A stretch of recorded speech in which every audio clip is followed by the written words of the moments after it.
오늘 와이뉴스에서 무슨 얘기 좀 해볼까요? 대선 때마다 제기되고 있는 색깔론과 관련된 얘기입니다. 이미 19대 대선에서도 어김없이 색깔론이 등장하고 있습니다. 송민순 회구록에서 얘기하고 있는 북한 인권 결의안 대북 결재론에 이어서 예. 주정론까지 불거지고 구 여권 후보인 자유한국당 홍준표 후보와 바른정당 유승민 후보에 이어서 국민의당 안철수 후보까지 여기에 가세했지만은 큰 영향을 미치지는 못하고 있습니다. 더불어민주당 문재인 후보에게 색깔론이 집중되고 있지만 지지율에는 큰 변동이 없습니다. 그래서 오늘 와이뉴스에서는 왜 이번 대선에는 색깔론이 못 출까 이렇게 주제를 정해봤습니다. 왜 이번 대선에는 과거 선거들만큼 색깔론이 이렇게 강력한 힘을 발휘하지는 못하는가? 네, 네. 안 먹히고 있다고 생각하세요, 색깔론이? 지금 사실 한반도를 둘러싸고 북한 핵 문제와 미사일 발사, 미국과 중국의 양자 정상회담 등으로 군사적 긴장감이 높아지고 있지 않습니까? 네. 그렇지만 우리 국민 10명 중 7명은 차기 정부는 북한과 평화적인 관계를 바탕으로 대북 관계를 조성해야 한다는 의견을 보이고 있습니다. 한국사회이론연구소가 지난 4월 21일부터 22일 양일간에 걸쳐서 전국의 만 19세 이상 성인 남녀 1,021명을 대상으로 전화 면접 방식으로 실시한 여론조사 4월 4주차 정례조사입니다. 예, 그래서 차기 정부의 대북 정책 방향이 평화적 관계를 바탕으로 해야 한다는 응답이 68.6%로 나타났습니다. 그래요. 반면에 대북 강경책에 대해서는 26.5%만이 찬성을 했습니다. 차이가 많이 나죠. 그러네요. 그리고 일부 언론들이 연일 안보 위기론을 제기하고 일부 대선 후보들까지 핵무장을 주장하면서 안보몰이를 하고 있지만 색깔론이 먹혀들지 않고 있습니다. 과거처럼 강력한 힘이 어제 군수 후보 토론에서도 일부 핵무장론까지 계속 나왔거든요. 나왔어요. 예. 한국사회이론연구소의 같은 조사에서 대북 관계 방향 및 분야별 후보 선호도를 물어본 결과 한반도의 안보 문제 및 외교 문제를 잘 해결할 수 있는 후보로 문재인 후보가 36.9%로 1위, 안철수 후보가 18.6%로 2위였습니다. 홍준표 후보는 11.6%, 이승민 후보는 9.6%, 심상정 후보 3.1%였고요. 예. 한국갤럽의 4월 셋째 주 정례 조사에서도 색깔론은 먹히지 않고 있는 것으로 조사가 됐습니다. 그래요. 현재 거론되고 있는 대선 후보 중 남북 관계를 가장 잘 다룰 수 있는 후보는 누구라고 생각하십니까? 라는 질문에 문재인 39%로 1위, 안철수 후보가 18%로 2위, 홍준표 11%로 3위였습니다. 또 현재 거론되는 대선 후보 중 국가 위기 상황에 가장 잘 대처할 후보는 누구라고 생각하십니까? 라는 질문에는 역시 문재인 후보가 39%로 1위, 안철수 19%로 2위, 홍준표 11%로 3위였습니다. 그러니까 그냥 보통 지지율 그 오자구도 조사하고 크게 다를 게 없다는 거네요. 그렇죠. 색깔론이 꾸준히 제기되고 있고 대선 후보 토론에서도 그 문제가 끊임없이 제기됐지만은 여론조사상엔 큰 변화가 없는. 예. 그럼 전문가들도 이번 대선은 색깔론 별로 영향 못 준다 이렇게 평가합니까? 그렇게 보고 있습니다. 한나라당과 새누리당에서 3선을 한 정두원 전 국회의원은 색깔론이 언제적 얘기냐. 색깔론은 이미 약발이 다해서 오히려 역풍이 분다면서 역풍이 분다. 색깔론은 식상하고 더 이상 선거에 영향을 못 미친다고 본다. 이렇게 얘기를 했고요. 최창렬 용인대 교수는 색깔론은 보수 성향 후보들이 문재인 후보를 공격하려고 한 것인데 완전히 실패했다. 문재인 후보 득표에 불리하지도 않고 이른바 보수 후보들에게 유리하게 작용하지도 않고 오히려 이런 식으로 가면 안보에 기대어서 득표 전략을 구상하다가는 역풍을 맞는다. 역시 역풍 얘기를 최창렬 교수도. 윤희용 오피니언 라이브 이론 분석센터장은 보수 후보들이 안보 이슈 쟁점화에 성공했지만 범야권층은 색깔론 반감 및 위기감으로 결집하고 보수표의 분산 효과로 이어지고 있다. 그렇게 분석을 했습니다. 그래요. 자, 그러면 왜 이번 대선에서는 색깔론이 그렇게 토론에서 막 들이대는데도 맥을 못 추는가? 왜 힘을 못 발휘하는가? 뭐라고 분석하세요? 첫 번째는 이번 대선이 박근혜 전 대통령의 탄핵에 따른 보궐선거이기 때문입니다. 이번 대선이 장미 대선으로 불리지 않습니까? 그렇죠. 추운 겨울이 아닌 5월에 치러지기 때문인데 촛불 시민혁명으로 사상 초유의 박근혜 대통령 탄핵과 구속 기소.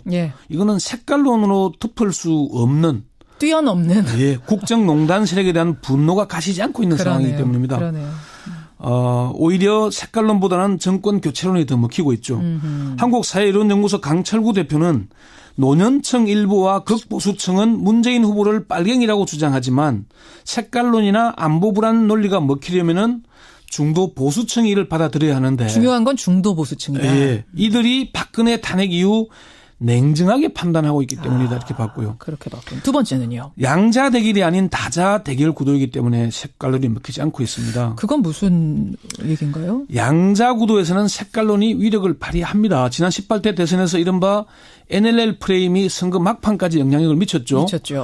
그렇지만 다자 대결에서는 색깔론이 먹히지 않고 있는 데다가 그걸 제기하는 후보가 효과를 보지 못하기 때문입니다. 왜 다자 대결인 거랑 무슨 상관이에요? 유승민 후보가 지금 문재인 후보에게 색깔론을 꾸준히 제기했죠. 토론회에서. 예. 그런데 유승민 후보의 지지율에 변화가 있습니까? 없더라고요. 그게 특히나 이게 야대 야 이런 양강구도 아닙니까? 예, 문재인 안철수 다 그렇죠. 야권 성향이기 때문에 이런 이유들로 봅니다. 세 번째는 일종의 학습 효과인데요. 지난 18대 대선에서 NLL 문건 파동으로 문재인 후보가 공경에 처했는데 예. 최창렬 교수는 문재인 후보가 2012년에는 NLL 프레임에 빠져들었지만 이번에는 무시 전략으로 프레임에 빠져들지 않고 있다 이렇게 분석을 했습니다. 지금 그러니까 이 회고록 논란에 대해서 그쪽 캠프가 무시 전략을 하고 있다라고 전문가들은 보는 거예요. 예. 아니 뭐 고발도 하고 대응도 하고 있는데 그 정도면은 무시 전략입니까? 이게 뭐 토론회에서 그제 보셨겠지만 유승민 후보의 문제 제기에 오히려 그냥 무시하고 넘어가는 듯한 이미 내가 해명했다. 그런 것이 더 키우지 않는다. 거기에 빠져들어서 NLL 아니다 무슨 원본을 찾아보자 이런 식으로 안 나갔다는 거죠. 그때는 이제 원본을 까는 공개하는 수준까지 갔었으니까. 여기에 북풍물이나 색깔론을 제기한 정치인이 오히려 불이익을 받거나 형사처벌을 받는 것도 색깔론이 먹히지 않는 이유 중 하나로 꼽힙니다. 그래요. 남북 정상회담 대화록을 유출한 정문원 전 의원, 법원에서 검찰 구형보다 높은 벌금 1,000만 원이 선고됐죠. 그리고 새누리당 공천에서 탈락했고 정문원 전 의원은 새누리당을 탈당했습니다. 정두원 전 의원은 색깔론은 오히려 역풍을 맞고 있다. 1997년 대선에서 총풍이 있었지만 역풍이 불었고 2010년 지방선거 때도 천안함 역풍이 불었다. 예. 뭐 젊은이들이 사실 색깔론 제기해봤자 무슨 소리인지 잘 모른다 이렇게 얘기까지 했습니다. 무슨 소리인지 모른다. 네 번째는 선거 때마다 색깔론을 제기한 구 여건이 오히려 안보에서 더 불안했기 때문이라는 분석도 있습니다. 아하. 이명박 박근혜 정권이 9년 동안 안보는 더 불안했고 남북 관계는 강경 일변도였지만 달라진 건 없다는 겁니다. 이게 좀 저는 일리가 있네요. 그러니까 안보하는 정권에게 10년을 맡겼는데 그래서 안보가 정말 평화로워졌느냐 해결됐느냐 요거에 회의감을 느낀다는 거군요. 오히려 불안감만 더 높아졌다. 그런 분석이 나오는 거죠. 그런 분석이 있고요. 다섯 번째는 실제 한반도에서 위기가 조성되고 있으니까 전쟁을 잘 하겠다는 사람보다는 전쟁이 일어나지 않도록 잘 관리할 사람을 선택하라는 경향이 나타나기 때문이라는 분석입니다. 그렇군요. 이것도 전문가들께 그런 분석들을 하고 있습니다. 보수에서 지금 핵무장론이라고 얘기하고 있는데 그게 오히려 전쟁을 부추기는 게 아니냐 더 겁난다 뭐 이런 의견. 한반도가 더 뜨거워지잖아요. 그 점에 대해서 우려를 하는 거죠. 그러면 이번 선거처럼 앞으로의 선거에도 색깔론이 더 이상 힘을 못 쓸까요? 그 부분은 어떻게 보세요? 큰 재미를 못 볼 것이라는 분석이 많습니다. 최창렬 교수는 색깔론이 노년층에게는 영향이 있겠지만 중도 보수층에게는 생뚱맞게 느껴지고 뜬금없는 프레임이라는 느낌을 받기 때문이다. 이게 효과가 별로 없다. 대선 후보들도 빠르게 색깔론을 접을 것으로 본다 이렇게 얘기를 했고요. 사실 1971년부터 97년까지 4차례 대선에 출마한 김대중 전 대통령. 출마 때마다 색깔론 이념 시비에 휩싸였지 않습니까? 그렇죠. 그렇지만 김대중 정부에서 이른바 보수층들이 주장했던 대로 적화가 됐습니까? 아니지 않습니까? 오히려 안보는 더 튼튼했다는 얘기들이 많잖아요. 이런 문제 때문에 오히려 앞으로 선거에서 색깔론은 더 이상 먹히지 않을 게 아닌가 전문가들은 그렇게 보고 있습니다. 그래요. 여러분의 생각은 어떠십니까? 색깔론에 얼마나 영향을 받고 계십니까? 혹은 이게 색깔론이 아니다. 꼭 따져야 될 거라고 생각하시는 9528님 같은 생각도 분명히 있으세요. 그러니까 주적임을 확실히 할 것도 반드시 필요하다라는 의견도 있으시고 반면에 황봉철님처럼 색깔 이런 거 따지지 말아라. 이런 의견도 있으시고. 여러분의 문자 보내주십시오. 오늘 색깔론 얘기해봤습니다. 권영철 선임 기자 수고하셨습니다. 네. 정두원 전 국회의원은 색깔론이 언제적 얘기냐. 색깔론은 이미 약발이 다해서 오히려 역풍이 분다면서 역풍이 분다. 색깔론은 식상하고 더 이상 선거에 영향을 못 미친다고 본다. 이렇게 얘기를 했고요.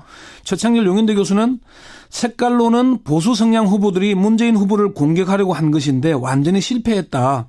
문재인 후보 득표에 불리하지도 않고 이른바 보수 후보들에게 유리하게 작용하지도 않고 오히려 이런 식으로 가면 안보에 기대어서 득표 전략을 구상하다가는 역풍을 맞는다. 역시 역풍 얘기를 최창렬 교수도. 윤희용 오피니언 라이브 이론 분석센터장은 보수 후보들이 안보 이슈 쟁점화에 성공했지만 예. 범야권층은 색깔론 반감 및 위기감으로 결집하고 보수 표의 분산 효과로 이어지고 있다. 그렇게 분석을 했습니다. 그래요. 자, 그러면 왜 이번 대선에서는 색깔론이 그렇게 토론에서 막 들이대는데도 맥을 못 추는가? 왜 힘을 못 발휘하는가? 뭐라고 분석하세요? 첫 번째는 이번 대선이 박근혜 전 대통령의 탄핵에 따른 보궐선거이기 때문입니다. 이번 대선이 장미 대선으로 불리지 않습니까? 그렇죠. 추운 겨울이 아닌 5월에 치러지기 때문인데 촛불 시민혁명으로 사상 초유의 박근혜 대통령 탄핵과 구속 기소. 예. 이거는 색깔론으로 덮을 수 없는 뛰어넘는 예, 국정농단 세력에 대한 분노가 가시지 않고 있는 상황이기 때문입니다. 그러네요. 오히려 색깔론보다는 정권 교체론이 더 먹히고 있죠. 한국사회이론연구소 강철구 대표는 노년층 일부와 극보수층은 문재인 후보를 빨갱이라고 주장하지만 색깔론이나 안보부 5%만이 찬성을 했습니다. 차이가 많이 나죠. 그러네요. 그리고 일부 언론들이 연일 안보 위기론을 제기하고 일부 대선 후보들까지 핵무장을 주장하면서 안보몰이를 하고 있지만 색깔론이 먹혀들지 않고 있습니다. 과거처럼 강력한 힘이 없다. 어제 군수 후보 토론에서도 뭐 일부 핵무장론까지 계속 나왔거든요. 나왔어요. 예. 한국사회이론연구소의 같은 조사에서 대북 관계 방향 및 분야별 후보 선호도를 물어본 결과 한반도의 안보 문제 및 외교 문제를 잘 해결할 수 있는 후보로 문재인 후보가 36.9%로 1위, 안철수 후보가 18.6%로 2위였습니다. 홍준표 후보는 11.6%, 이승민 후보는 9.6%, 심상정 후보 3.1%였고요. 예. 한국갤럽의 4월 셋째 주 정례 조사에서도 색깔론은 먹히지 않고 있는 것으로 조사가 됐습니다. 그래요. 현재 거론되고 있는 대선 후보 중 남북 관계를 가장 잘 다룰 수 있는 후보는 누구라고 생각하십니까? 라는 질문에 문재인 39%로 1위, 안철수 후보가 18%로 2위, 홍준표 11%로 3위였습니다. 또 현재 거론되는 대선 후보 중 국가 위기 상황에 가장 잘 대처할 후보는 누구라고 생각하십니까? 라는 질문에는 역시 문재인 후보가 39%로 1위, 안철수 19%로 2위, 홍준표 11%로 3위였습니다. 그러니까 그냥 보통 지지율 그 오자구도 조사하고 크게 다를 게 없다는 거네요. 그렇죠. 색깔론이 꾸준히 제기되고 있고 뭐 대선 후보 토론에서도 그 문제가 끊임없이 제기됐지만은 여론조사상엔 큰 변화가 없는. 예. 그럼 전문가들도 이번 대선은 색깔론 별로 영향 못 준다 이렇게 평가합니까? 그렇게 보고 있습니다. 한나라당과 새누리당에서 3선을 한 까지 갔었으니까. 여기에 북풍물이나 색깔론을 제기한 정치인이 오히려 불이익을 받거나 형사처벌을 받는 것도 색깔론이 먹히지 않는 이유 중 하나로 꼽힙니다. 그래요. 남북 정상회담 대화록을 유출한 정문원 전 의원, 법원에서 검찰 구형보다 높은 벌금 1,000만 원이 선고됐죠. 그리고 새누리당 공천에서 탈락했고 정문원 전 의원은 새누리당을 탈당했습니다. 정두원 전 의원은 색깔론은 오히려 역풍을 맞고 있다. 1997년 대선에서 총풍이 있었지만 역풍이 불었고 2010년 지방선거 때도 천안함 역풍이 불었다. 예. 뭐 젊은이들이 사실 색깔론 제기해봤자 무슨 소리인지 잘 모른다 이렇게 얘기까지 했습니다. 무슨 소리인지 모른다. 네 번째는 선거 때마다 색깔론을 제기한 구 여건이 오히려 안보에서 더 불안했기 때문이라는 분석도 있습니다. 어허. 이명박 박근혜 정권이 9년 동안 안보는 더 불안했고 남북 관계는 강경 일변도였지만 달라진 건 없다는 겁니다. 이게 좀 저는 일리가 있네요. 그러니까 안보 하는 정권에게 10년을 맡겼는데 그래서 안보가 정말 평화로워졌느냐 해결됐느냐 요거에 회의감을 느낀다는 거군요. 오히려 불안감만 더 높아졌다. 그런 분석이 나오는 거죠. 그런 분석이 있고요. 다섯 번째는 실제 한반도에서 위기가 조성되고 있으니까 전쟁을 잘 하겠다는 사람보다는 전쟁이 일어나지 않도록 잘 관리할 사람을 선택하라는 경향이 나타나기 때문이라는 분석입니다. 그렇군요. 이것도 전문가들께 그런 분석들을 하고 있습니다. 보수에서 지금 핵무장론이라고 얘기하고 있는데 그게 오히려 전쟁을 부추기는 게 아니냐 더 겁난다 뭐 이런 의견. 한반도가 더 뜨거워지잖아요. 그 점에 대해서 우려를 하는 거죠. 그러면 이번 선거처럼 앞으로의 선거에 오늘 Y뉴스에서 무슨 얘기 좀 해볼까요? 대선 때마다 제기되고 있는 색깔론과 관련된 얘기입니다. 이미 19대 대선에서도 어김없이 색깔론이 등장하고 있습니다. 송민순 회고록에서 얘기하고 있는 북한 인권 결의안 대북 결재론에 이어서 주정론까지 불거지고 구 여권 후보인 자유한국당 홍준표 후보와 바른정당 유승민 후보에 이어서 국민의당 안철수 후보까지 여기에 가세했지만은 큰 영향을 미치지는 못하고 있습니다. 더불어민주당 문재인 후보에게 색깔론이 집중되고 있지만 지지율에는 큰 변동이 없습니다. 그래서 오늘 Y뉴스에서는 왜 이번 대선에는 색깔론이 맥 못 출까 이렇게 주제를 정했습니다. 왜 이번 대선에는 과거 선거들만큼 색깔론이 이렇게 강력한 힘을 발휘하지는 못하는가? 네, 네. 안 먹히고 있다고 생각하세요, 색깔론이? 지금 사실 한반도를 둘러싸고 북한 핵 문제와 미사일 발사, 미국과 중국의 양자 정상회담 등으로 군사적 긴장감이 높아지고 있지 않습니까? 네. 그렇지만 우리 국민 10명 중 7명은 차기 정부는 북한과 평화적인 관계를 바탕으로 대북 관계를 조성해야 한다는 의견을 보이고 있습니다.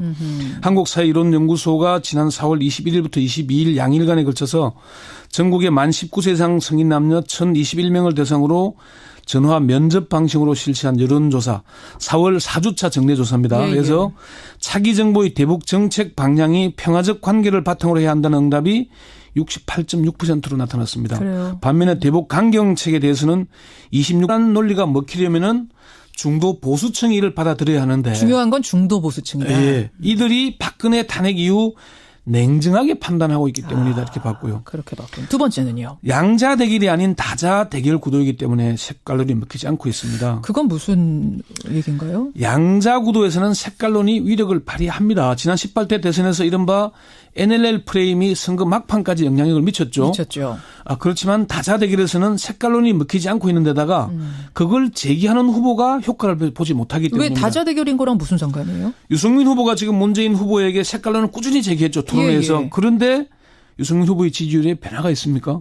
없더라고요. 그게 특히나 이게 야대야 이런 양강구도 아닙니까? 예, 문재인 안철수 다 그렇죠. 야권 성향이기 때문에 이런 이유들로 봅니다.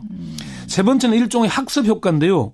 지난 18대 대선에서 NLL 문건 파동으로 문재인 후보가 공경에 처했는데 최창렬 교수는 문재인 후보가 2012년에는 NLL 프레임에 빠져들었지만 이번에는 무시 전략으로 프레임에 빠져들지 않고 있다 이렇게 분석을 했습니다. 지금 그러니까 이 회고록 논란에 대해서 그쪽 캠프가 무시 전략을 하고 있다라고 전문가들은 보는 거예요. 예. 아니 뭐 고발도 하고 대응도 하고 있는데 그 정도면은 무시 전략입니까? 이게 뭐 토론회에서 그제 보셨겠지만 유승민 후보의 문제 제기에 오히려 그냥 무시하고 넘어가는 듯한 이미 내가 해명했다.